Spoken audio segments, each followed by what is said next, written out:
एक इंपॉर्टेंट बात देखिए यहाँ पे, एक्यूट रेस्पिरेटरी इलनेस, राइट। ये जो आज की तारीख में बात कर रहे हैं रेस्पिरेटरी इलनेस की बात कर रहे हैं, रेस्पिरेटरी इलनेस, राइट। तो रेस्पिरेटरी इलनेस का डेफिनेशन क्या है? अगर आप टेक्निकल डेफिनेशन देखेंगे बाय बुक्स, डेफिनेशन सिर्फ इतना है कि किसी भी इंसान को इनमें से कोई दो चीज एक साथ हो जाए, दो सिम्टम दिखाई दे, तो वो रेस्पिरेटरी इलनेस की कैटेगरी में आ जाएगा, राइट। मान लो एक पेशेंट आता है आपके पास, अब मैं आपको सिखा रहा हूँ कि मैं पेशेंट कैसे देखता हूँ, हाउ डू आई सी, मैं कैसे ट्रेनिंग देता हूँ, राइट। तो ये जो आपको बता रहा हूँ ये आप अपने लिए भी किसी पेशेंट पे भी अप्लाई कर सकते हैं। एक पेशेंट चल के आया है मेरे पास, तो उसने बोला मैंने देखा कि इन दोनों में से, इन सब में सात में से बॉडी भी एक भी है, कफ भी है, हेडेक भी है, सोर थ्रोट है क्या, कफ या बॉडी टेम्परेचर है क्या, तो इनमें से कोई भी दो चीज़ अगर हो, फॉर एग्जांपल टेम्परेचर भी है और बॉडी पेन भी है, तो इसका मतलब क्या है, इस रूल क्या कहता है, तो हम उसको एक्यूट रेस्पिरेटरी इलनेस यानी कि फ्लू की कैटेगरी में रख देंगे, जो कि आजकल जिसकी बात कर रहे हैं हम, राइट। नोवल कोरोना वायरस भी एक फ्लू है। अब सबसे इंपॉर्टेंट बात बताने जा रहा हूं, इस बात को आप नोटिस कीजिए, this is the most important thing. एक बात याद रखिए कि यही वाले सिम्टम, दो सिम्टम मैंने बताया, एक पेशेंट आया उसका मैंने देखा टेम्परेचर भी ज़्यादा है, अभी टेम्परेचर चेक कर रहे थे बाहर सभी का, और साथ में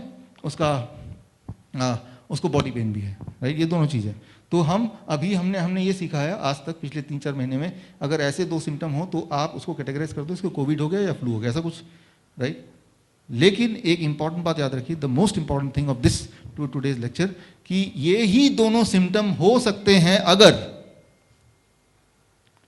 पेशेंट के हार्ट में होल हो, पेशेंट को कैंसर हो, ट्यूमर हो, या कोई भी इन्फ्लेमेटरी डिजीज हो, राइट। जैसे गैस्ट्राइटिस है, पेनक्राइटिस है, ओटाइटिस है, अर्थराइटिस है, राइट। सो गैस्ट्रिक अल्सर है, तो इन सब में भी यही दोनों सिम्टम होंगे।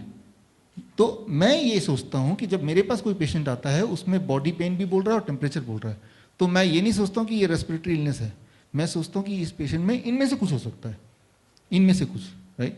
लेकिन चांसेस ज़्यादा है कि फ्लू होगा, क्योंकि फ्लू साल में एक बार होना अनिवार्य है, राइट। लेकिन इसका मतलब ये नहीं कि फ्लू के अलावा कुछ और हो सकता है। हमारे पास पेशेंट आते हैं जिनके हार्ट में होल है, राइट। हार्ट में होल है, जेनेटिक कंडीशन होती है, और उस जेनेटिक कंडीशन का कई बार पूरे जीवन भर पता नहीं चलता। मैं एक छोटा सा एग्जांपल दे रहा हूँ कि जस्ट आपको समझाने के लिए, कि हार्ट में चैम्बर होते हैं, और चैम्बर में एक जगह गंदा खून, एक जगह अच्छा खून ऐसे दौड़ता है, लेकिन दोनों चैम्बर के बीच में जो वॉल है उसमें अगर छेद हो जाए तो दोनों खून मिक्स हो जाता है, गंदा और अच्छा वाला, और मिक्स होने के बाद दोनों मिक्स हो जाएगा तो लंग्स में जोर पड़ेगा और उससे, राइट, निमोनिया हो जाएगा, निमोनिया से टेम्परेचर बढ़ जाएगा, बॉडी एक भी होगा, तो निमोनिया हो गया, बॉडी है, टेम्परेचर है। तो आज की तारीख में अगर ऐसा पेशेंट आ जाए जिसके एक्चुअली हार्ट में होल है, उसको निमोनिया हो गया और बॉडी पेन हो गया, अब वो हॉस्पिटल जाएगा तो हॉस्पिटल वाला क्या बोलेगा, सबसे पहले कोविड टेस्ट कराओ। कोविड टेस्ट में पॉजिटिव कैसे आता आपने देखा ही। अब जब पॉजिटिव आया तो उसका इलाज हार्ट के होल का होगा या कोरोना का होगा, बस गए काम से यहाँ, तो है ना। तो लोग बोलते हैं मरते कैसे हैं पेशेंट, तो कोविड से या कोरोना से मरते हैं या ट्रीटमेंट से मरते हैं, अगर ये सवाल आपके दिमाग में है